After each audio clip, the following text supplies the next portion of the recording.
हरे कृष्णा। परम भगवान श्री कृष्ण को प्रिय है पुरुषोत्तम मास, और ऐसे पवित्र पुरुषोत्तम मास यानी कि अधिक मास में आती है परमा एकादशी।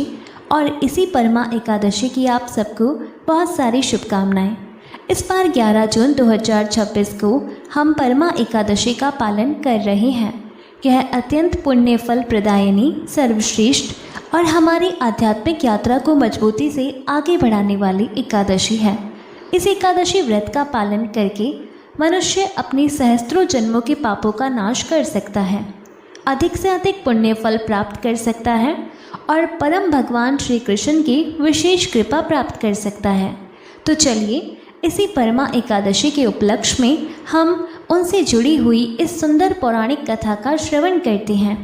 आइए आज की परमा एकादशी व्रत कथा आरंभ करते हैं।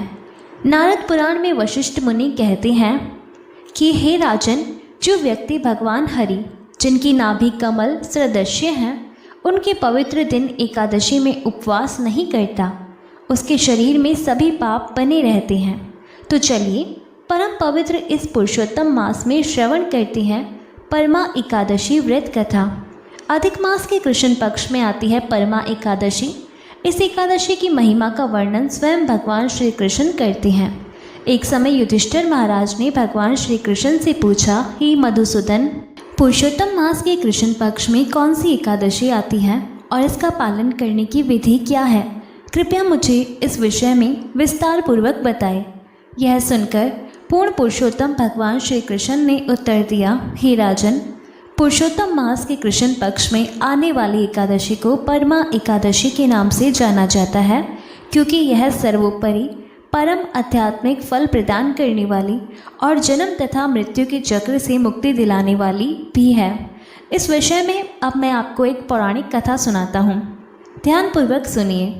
अनेक वर्षों पूर्व कामिल्य नगर में एक धार्मिक स्वभाव वाला ब्राह्मण रहता था, जिसका नाम सुमेध था। उसकी एक सुंदर और पतिव्रता पत्नी भी थी, जिसका नाम था पवित्रा। अपने पूर्व जन्म में किए गए कुछ पाप कर्मों के कारण सुमेध ब्राह्मण अत्यंत गरीब अवस्था में था। उसके पास ना तो पर्याप्त मात्रा में भोजन था और ना ही धन।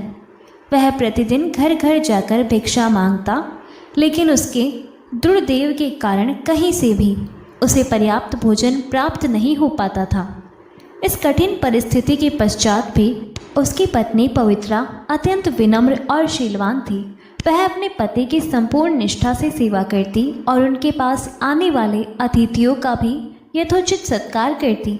अतिथि सेवा के चलते कई बार उसे भूखा ही सोना पड़ता और इस कारण से उसका सुंदर शरीर अब धीरे धीरे दुर्बल और शुष्क होता जा रहा था।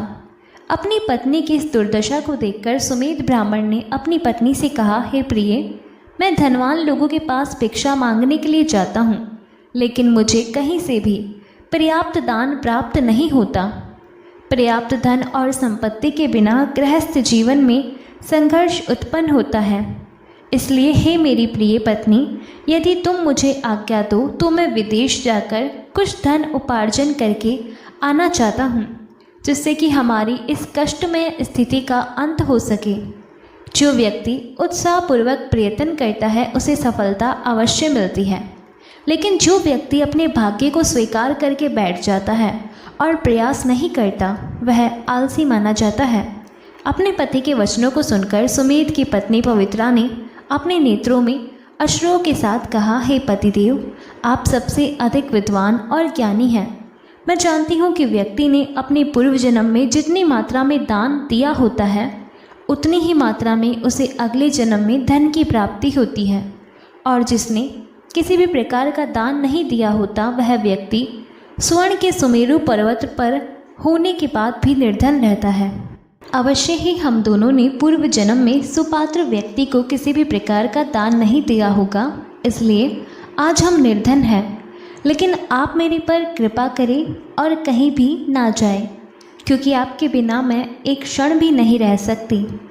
पति के बिना एक स्त्री का किसी भी स्थान में सत्कार नहीं होता। नीतिशास्त्र कहता है कि यथोचित आश्रय के बिना एक विद्वान ब्राह्मण स्त्री और लता का विकास संभव नहीं है। गरुड़ पुराण में कहा गया है कि पति धर्मा पति सग्रह, पति ही परम तपः, पति ही प्रीतम, आपने प्रियंते सर्व देवता। अर्थात एक पतिव्रता स्त्री हमेशा यही सोचती है कि अपने आध्यात्मिक स्वभाव वाले पति को प्रसन्न करना ही उसके लिए स्वर्ग का सुख, सर्वोपरि दायित्व और सर्वश्रेष्ठ तपस्या है।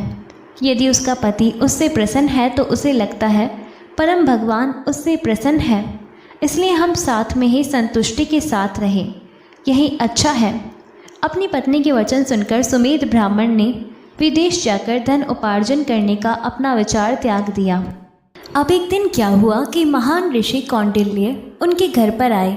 उनको देखकर दोनों पति पत्नी अत्यंत प्रसन्न हुए। उन्होंने ऋषि कौंडिल्य को दंडवत प्रणाम किया और उनका यथोचित स्वागत सत्कार किया। अपनी क्षमता के अनुसार उन्होंने ऋषि को पूर्ण संतुष्टि होने तक भोजन प्रदान किया। ऋषि कौंडिल्य जब ब्राह्मण दंपत्ति की सेवा से पूर्ण संतुष्ट हुए तो पवित्रा ने विनम्रता से हाथ जोड़कर ऋषि से कहा, हे महान तपस्वी ऋषिवर, कृपया आप हमारा मार्गदर्शन करें कि जो व्यक्ति अपने पूर्व जन्म में दान न देने के कारण इस जन्म में निर्धन हो, उसकी इस दरिद्रता का अंत कैसे हो सकता है। हमारी इस दरिद्रता का कोई निवारण बताए। मेरा पति मेरे त्याग करके धन उपार्जन हेतु विदेश गमन करना चाहते हैं, लेकिन मैं इस बात से सहमत नहीं हूँ। आप तो परम विद्वान हैं। आपके आगमन और दर्शन मात्र से हमारे दुर्भाग्य का अंत हो गया है। कृपया आप हमें मार्गदर्शन दें कि कौन से व्रत का पालन करके, किस तपस्या के द्वारा और किस माध्यम से हम अपने इस दुखमय स्थिति से बाहर आ सकते हैं।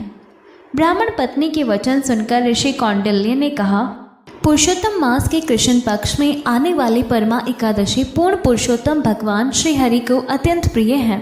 इसका श्रद्धा और निष्ठापूर्वक पालन करने से यह हर प्रकार के भौतिक और आध्यात्मिक सुख प्रदान करती है। इस एकादशी के दिन साधक को भगवान के पवित्र नामों का जप, कथा और कीर्तन करने चाहिए। एक समय कुबेर द्वारा इस एकादशी का पालन किया गया था और उससे प्रसन्न होकर शिवजी ने उन्हें देवताओं का कोषाध्यक्ष बना दिया था।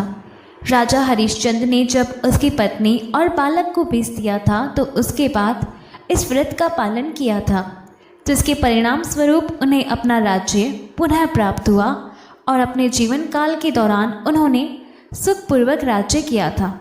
इस प्रकार कौंडिल्य ऋषि ने पवित्रा और सुमेध ब्राह्मण को परमा एकादशी का पालन किस प्रकार किया जाए उसके विषय में मार्गदर्शन दिया। ऋषि द्वारा दिए गए मार्गदर्शन के अनुसार सुमेध ब्राह्मण और उसकी पत्नी पवित्रा ने श्रद्धापूर्वक परमा एकादशी व्रत और उपवास का पालन किया और भगवान श्री हरि की पूजा आराधना की। इसके कुछ ही समय में एक ऐसा चमत्कार हुआ कि उन्होंने एक सुंदर राजकुमार को अपने घर की ओर आते हुए देखा। ब्रह्मा के आदेश पर इस राजकुमार ने ब्राह्मण दंपत्ति को सभी सुविधाओं से पूर्ण सुंदर महल भेंट किया। उनकी भक्ति और पवित्रता से प्रसन्न होकर राजकुमार ने उनके जीवन निर्वाह हेतु एक पूरा गांव भी दान में दिया। इस प्रकार इस एकादशी व्रत का पालन करके सुमेध ब्राह्मण और उसकी पत्नी ने अपने जीवन काल के दौरान अनेक सुख सुविधाओं का भोग किया और मृत्यु के पश्चात वैकुंठ लोक में प्रवेश किया। कथा का समापन करते हुए भगवान श्री कृष्ण ने युधिष्ठिर महाराज से कहा, हे राजन, इस परमा एकादशी व्रत का पालन करने से व्यक्ति को गंगा और पुष्कर जैसे पवित्र स्थलों में स्नान करने का पुण्य प्राप्त होता है। इसके साथ साथ गाय का दान देने से और सभी धार्मिक अनुष्ठानों का पालन करने से जो फल प्राप्त होता है वह संपूर्ण फल केवल भगवान की अत्यंत प्रिय परमा एकादशी का श्रद्धा और निष्ठापूर्वक पालन करने से प्राप्त हो जाता है। मनुष्य जन्म अत्यंत दुर्लभ है, इसलिए इसका उपयोग अपनी आध्यात्मिक उन्नति के लिए करना चाहिए। और अंत में भगवान श्री कृष्ण की आज्ञा से युधिष्ठिर महाराज और सभी पांडवों ने द्रौपदी सहित इस परम कल्याणकारी परम एकादशी का पालन किया और अंत में उन्होंने आध्यात्मिक जगत में प्रवेश प्राप्त किया।